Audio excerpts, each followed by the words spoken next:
Hoje vamos falar sobre os filósofos pré-socráticos. A filosofia em si nasceu ali na região da Magna Grécia, da Jônia, uma região que hoje é a atual Turquia, né? E esses filósofos pré-socráticos que nós vamos falar hoje, eles buscavam explicar a arqué, né, que do grego significa princípio fundamental, da physis. Physis do grego significa natureza, ou seja, eles queriam explicar basicamente a origem da natureza. Perceba que ainda, apesar de estarmos no eixo epistemológico da filosofia, ainda não estamos estudando a origem do conhecimento, mas sim a origem da natureza, tá? Que é basicamente o que esses filósofos pré-socráticos buscavam, tá? Eles foram divididos em várias escolas e vamos estudar as principais delas, começando com a escola de Jônia, tá? O primeiro deles, Tales de Mileto. Lembrando que Mileto não é o sobrenome dele, tá? Tales de Mileto. Mileto significa a região da onde ele viveu, ok? Você tem Tales de Mileto, você tem Anaximandro de Mileto, Anaximenes de Mileto, etc. Tales de Mileto, muitas pessoas aí vão se lembrar, não é aquele cara da matemática? É, mesmo cara da matemática.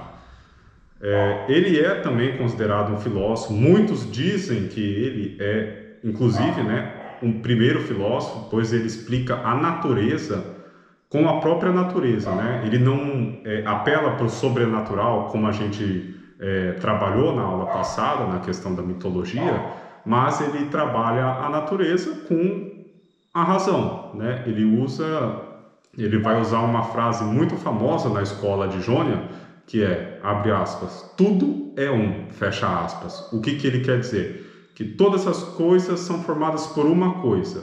Ou seja, o que seria a arqué, o princípio fundamental para Tales de Mileto? A água. Veja bem, Tales de Mileto observou que a água ela estava presente em tudo. Nós precisamos de água para viver. A gente precisa de água para a planta crescer. Ele observou que precisa de água para a planta crescer. Ele observou que cai água do céu, chovia água. Ele observou que os animais bebiam água. Tudo estava ali envolvido com água. Então, falando, não, peraí. A arqué é água. Tudo precisa de água, tá? Outro filósofo da escola jônica seria Anaximandro de Mileto, que seria eu diria assim, o mais complicado de ser entendido, porque o arqué dele, o princípio fundamental dele, é meio particular, que ele denominou que é o apeiron. O apeiron é uma palavra grega que traduzindo significa o infinito ou ilimitado. Então, assim, é difícil tentar explicar isso, né? A gente tentar entender o princípio da natureza sendo ilimitado, sendo infinito, né? Então, tudo é infinito, tudo é composto por infinito, ilimitado. Basicamente, é isso que Anaximandro quer dizer. Então, vamos nos limitar, no momento, a esse pensamento, ok? Anaximandro de Mileto é pouco trabalhado também, seja em provas, em vestibulares, ele é pouco conhecido também. Um outro filósofo é o Anaximenes de Mileto, né? Ele já é mais compreensível, ele traz a arqué sendo o ar, né? Já é mais razoável, né? O ar também é um elemento aí, um dos 4 elementos fundamentais, tá?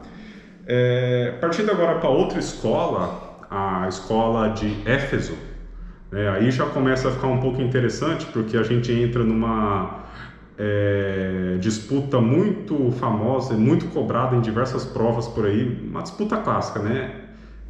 De Heráclito de Éfeso, né? Que é o principal expoente da escola de Éfeso, e o Parmênides de Eleia, que é da escola de Eleia, né? Que a gente comenta depois. Mas Heráclito de Éfeso, ele tem um pensamento assim muito interessante. Ele começa a gente tem que entender uma frase dele que tudo é movimento, tá? Tudo é devir. O que seria esse devir? Esse devir é o vir a ser, a possibilidade, o movimento, tá? E a gente tem que entender que tal devir, ele é causado pelas contradições de mundo, ok?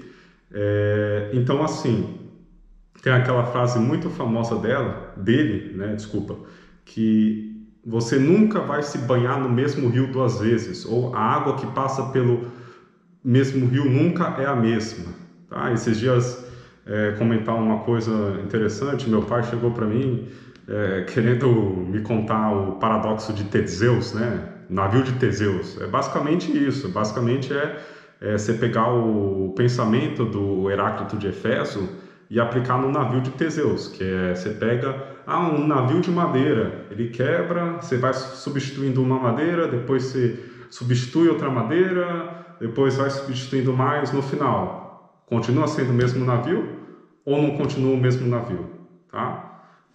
Entendendo tudo isso, basicamente para Heráclito de Éfeso tudo é movimento, mas qual que é a arqué dele? A arqué dele é o fogo. Por quê? Tudo que entra em contato com o fogo muda. Interessante, né? Agora, partindo para o inimigo dele, vamos dizer assim, para a dualidade da época, o Parmênides de Eleia. Então, se para um dizia que tudo muda, o outro vai dizer que nada muda. Então, qual seria a arqué do Parmênides? A arqué do Parmênides, o princípio fundamental é o ser.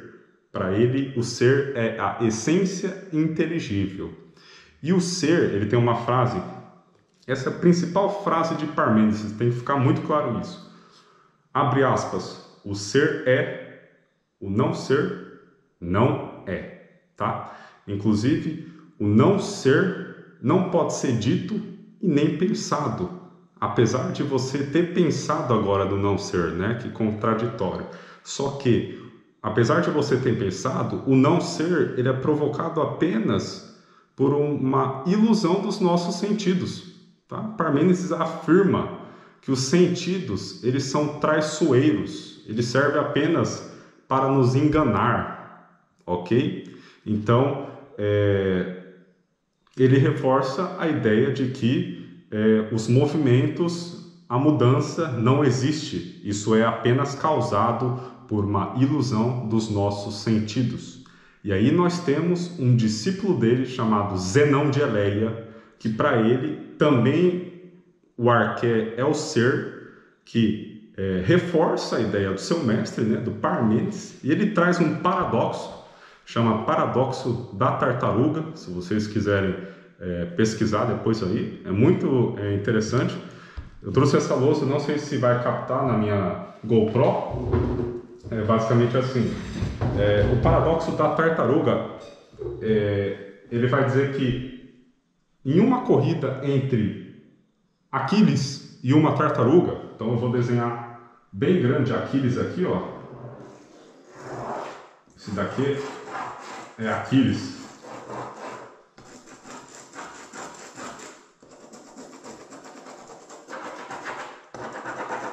Não, a caneta já falhou, já era. Então, basicamente, o paradoxo da tartaruga é assim.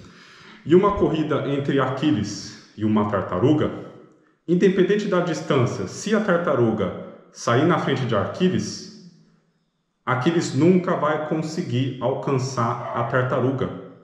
Por quê? Sempre que Aquiles percorrer metade do caminho, x sobre 2, vai faltar metade do caminho. Ou seja, ele vai percorrer x sobre 2, x sobre 4, x sobre 8, x sobre 16, x sobre 32, x sobre 64 e assim sucessivamente. Ou seja, Zenão de Eleia, através desse paradoxo, prova que os movimentos são ilusórios através da matemática. É lógico que hoje em dia cai por tese esse paradoxo, né? O próprio nome diz já, paradoxo, mas ele reforça a ideia do seu mestre Parmênides, né? Então fica essa ideia aí da escola de Eleia, né? É interessante que o próximo que eu vou explicar agora é Pitágoras, né? E fica interessante porque a gente cita agora o segundo matemático da lista, né? Começamos falando de Tales de Mileto, agora Pitágoras. né? Pitágoras, o arqué para ele seria a harmonia. A harmonia, assim, eu diria um sinônimo, assim, harmonia num sinônimo numérica, né? Ele observou essa harmonia numérica em tudo, assim, como matemático, que ele já era, né? Mais partindo para a matemática do que Tales de Mileto agora, tá? E também tem físicos envolvidos nisso, principalmente os físicos pluralistas. O principal exemplo dele, não vou abordar todos, não são importantes, tá? Principalmente o pessoal que faz prova aí, Empédocles, né? Inclusive, eu acho que provavelmente o mais coerente, Empédocles traz a teoria dos 4 elementos como arqué, a água, fogo, ar e terra. Pô, acho que até agora, né, pra gente, para explicar a natureza, acho que vale a pena, né, a gente seguir Empédocles aí. Acho que faz bastante sentido, mas comenta aí nos comentários se você se identificou com algum desses filósofos pré-socráticos. E já deixo aí um pequeno spoiler, agora, o próximo vídeo, nós vamos entrar agora de fato na base da epistemologia, né? Vamos começar a estudar as raízes, as origens do estudo sobre o conhecimento, ok? Um grande abraço e até mais.